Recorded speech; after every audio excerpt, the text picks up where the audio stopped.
Oh, hello, good morning guys. So, nandito tayo ngayon guys sa aming bahay. So, sa kwarto nagre-relax at kasama ko ang aking pinakamamahal na asawa, si Doña Josie. Yan.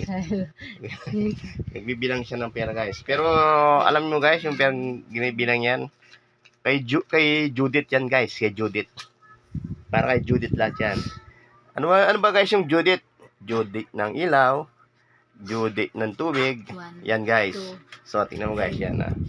Hawakan lang yan. Magbabayad lang yan guys.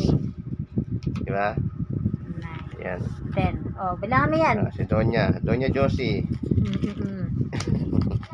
1, Judith. Pambayad lang yan ng ilaw. Pambayad ng ilaw, pambayad ng tubig, guys. So, ganyan talaga guys. Wala tayong choice. Kailangan natin bayaran. Baka putulan tayo ng tubig, o putulan tayo ng ilaw. So, yung mga priority na kailangan bayaran guys, bayaran na natin. Para hindi tayo problema. O, bilangan mo eh. Yun. Sige, okay na yan. Basta ikaw nagbilang, sigurado na yan. Bilangan mo eh. Yan, guys. Tangdan, sulo. Sige, bilang ka na bilang. Yan guys, bilang na bilang guys. Kailangan natin, unahin natin mga importanteng bagay guys. Para hindi na tayo maghabol-habol kung kailan napuputulan ka, doon ka nagbabayad. So, ngayon si Mrs. Yan guys. Ginagawa niya para niya. Yan. Bali nanalo siya sa wedding.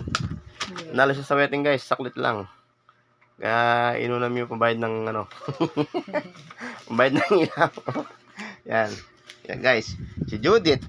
Ang Judith ng electric at saka Judith ng water.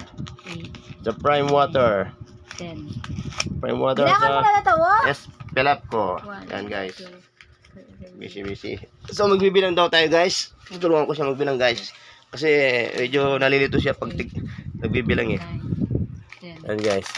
Tumana tayo guys. Yan. Like and share muna. Up, dyan lang muna kayo guys. At bibilangin muna namin yung mga So guys. So bilang-bilang lang guys. Like and share. 1, 2, 3, 4, 5, 6, 7, 8, 9, 10, 11, 12, 13, 14, 15, 16, 17, 18, 19, 20, 21, 22, 23, 24, 25, 26, 27,000. So 27,000 ito guys. 27,000. 27, kulang pa to. Dapat 28 guys. 1, 2, 3, 4, 5, 6, 7, 8, 9, 10, 11, 12, 13, 14, 15, 16, 17, 18, 19, 20, 21, 22, 23, 24, 25, 26, 27,000 guys. So yun guys, 27,000 guys. Pambabayad lang ng yan. At sa sa tubig.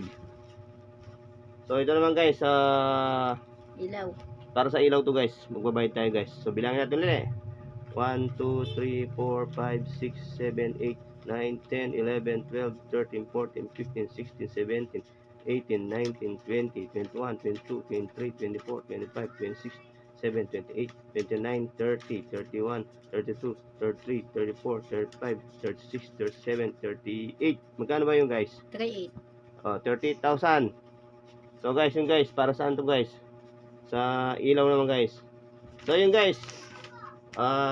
Tapos lalagyan natin dito. Kulang to. Nagdoon 20 pesos. Okay. Ito guys, guys, nandito yung resibo. So, dito natin ayos yan. Ganito pag ayos yan guys. Yan. Mag-ingat. Ayan. Yan guys. Bambayad to guys sa ito guys sa Espelapco yan guys. Espelapco. So, ilaw. Mawala ng ilaw. Tapos, ito naman guys. Sa Judith naman to ng prime water para sa tubig. 2 months to guys, 2 months. Ganito ang diskarte yan guys. Ipitin natin dito para makapag-like and share. Yan. Okay. So, yun guys ha. Ubos na guys. Inawakan lang. Ganyan talagang buhay. Diba guys? Ayun. So, ngayon si Mrs. magbabayad na siya guys. Dami niyang pera. Guys. Yun guys. Ganyan talaga guys. Kailangan natin tanggapin ng katotohanan. Tanggapin.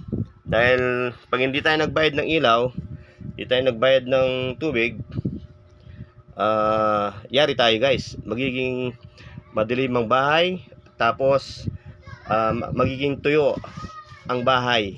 Hindi tayo makapaglaba. So guys, hindi tayo makapagluto. So meron pa pala guys, Judith pa ng tangki ng gas namin guys. Meron pa naman tira, may pambibili pa. So guys, sa mga kasama natin dyan mga friends, kailangan natin muna unahan yung mga dapat na bayaran guys. So para hindi tayo maghabol guys, kung saan man yung mga dapat pupunta na pera, ito natin ibibigay. Magbayad tayo ng mga bayaran sa tubig, ilaw. So hanggang doon lang guys. Tandaan nyo guys, si Judith guys, Judith lang katapat. Bye bye, have a blessed day.